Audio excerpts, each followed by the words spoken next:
August 1999.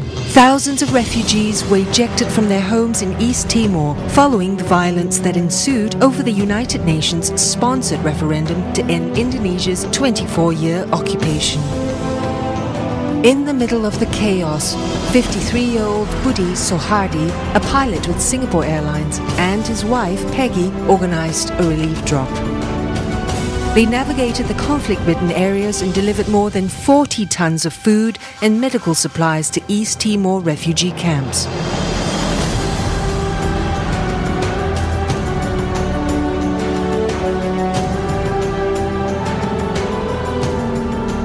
What I was seeing there was people living in a very sad condition. And as based on humanity, I just want to help people who are needing help at the moment. What they witnessed along the border between East and West Timor were children who fled the horrors of war without food and without homes, abandoned, scared, and hopeless. Yang kami lihat pada waktu itu hidup mereka sangat susah, mereka susah mendapatkan air bersih, susah mendapatkan makanan yang layak, ya mereka tinggal di tempat-tempat yang tidak sepantasnya dijadikan tempat tinggal, ya keadaan memang sangat susah. Ada yang tidak punya orang tua, tidak tahu orang tuanya di mana. Budi and his wife Peggy could have walked away. But instead of leaving them to face an uncertain future, they went a step further. They built for them a home here in Kupang, West Timor. And for the past 7 years, Roslyn Orphanage has been a place where they feed the kids, provide medical care and education to all the 48 children under their care. The children who are here, most of them, the mother passed away right after childbirth. But some of them also being left at our gate. Some of them was really coming from the very poor family. So the extreme poverties are still existing here. Budi and Peggy feel that kids should feel loved and safe, something which these kids had been deprived of until Budi and Peggy entered their lives. That's why since 2002, Roslyn Orphanage has not only provided for the kids free education, but clothing, food and a roof over their heads. More importantly, Budi has opened his doors to all the 48 children by becoming a father to all of them.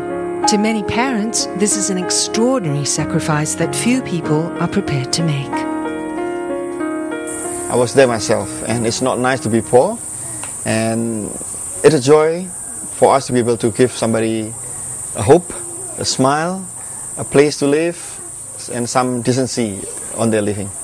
Kalau Pak Budi orangnya terhadap keluarga saja dia perhatiannya besar.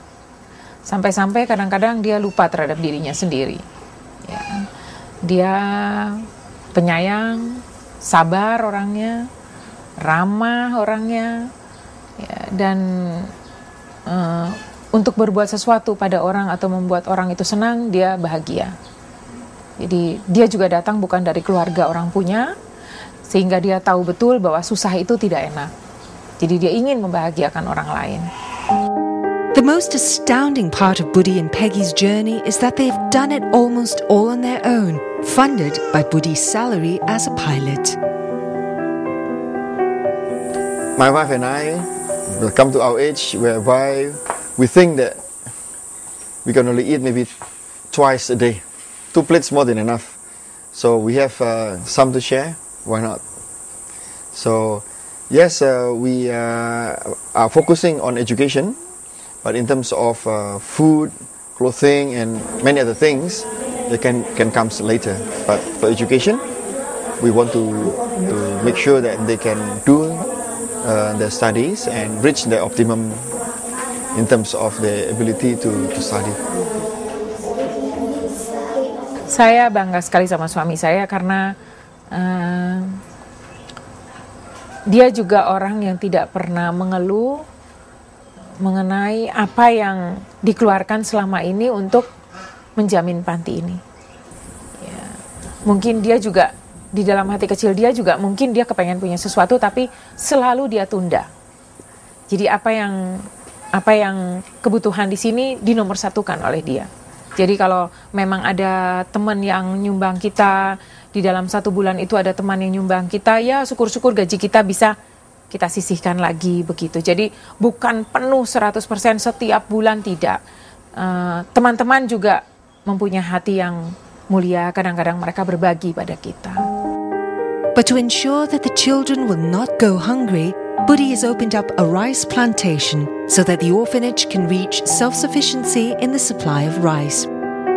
So far, the effort has borne fruit. What makes me and my wife happy is to see the efforts is having some sort of promising results. For example, we plant our rice,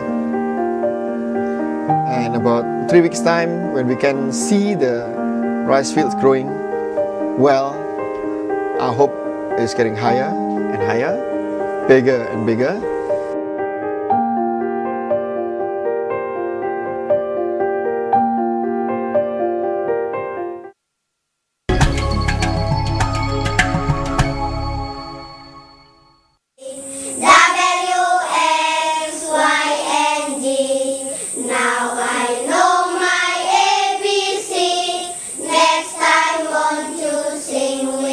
Budi has promised to be the father of the children until they grow up. And to these 48 kids, he's their dad, and Peggy is their mum. They get to run, sing, and play like ordinary kids because of them. And they're able to feel loved just like other ordinary children because of Budi and Peggy's compassion and affection. Most of them who are coming here as babies, they are seeing me as their father figure. And to my wife especially, they call my wife as Mama, because from days old babies until now, my wife is still the one who is taking care of them day in and day out. Budi's father-in-law, Mr. Cornelius Lacusa, has been helping the orphans by giving extra English lessons outside normal school hours almost every day. He feels that what Budi has done for the children is the best thing that has ever happened to the country. They get a place to stay. The kids, they get their meals, and they get the Indonesian education plus the English lessons.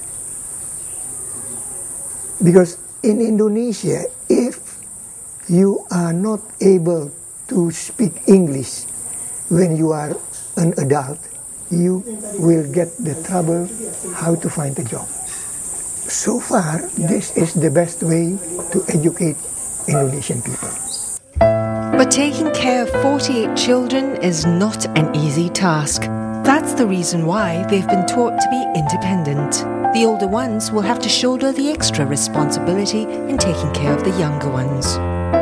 According to the motto that we have for this orphanage, as togetherness is our strength, it is indeed proven that this orphanage, we don't need much help from people whereby to be hired to look after them. No. Because the older children, they are having responsibility enough to look after the little ones, and it's a blessing. It's whereby one another helping, the older one helping the little one. Problem cure, problem solved. Most people would treasure their hard-earned cash, live their dreams, and enjoy their wealth among their own immediate family members. But Budi and his wife, Peggy, have decided to share their joy with 48 others and raise them until they're independent enough to face the world on their own. Mewah itu tidak perlu harta. Mewah itu kesenangan itu juga bisa mewah. Ya. Hidup saling sayang itu juga mewah sebetulnya. Ya, mewah dalam arti punya harta yang banyak maksudnya. Saya rasa saya dan suami sudah punya semua. Ya, kami punya anak yang pintar-pintar, saya punya suami yang baik. Itu semua sudah kekayaan yang luar biasa bagi saya. Itu sudah kemewahan. The main thing, it is for us to do our best. We are not we are not able to see what's going to happen in the future, but I believe if you're doing things properly with your heart, the outcome will be so-called good at the end.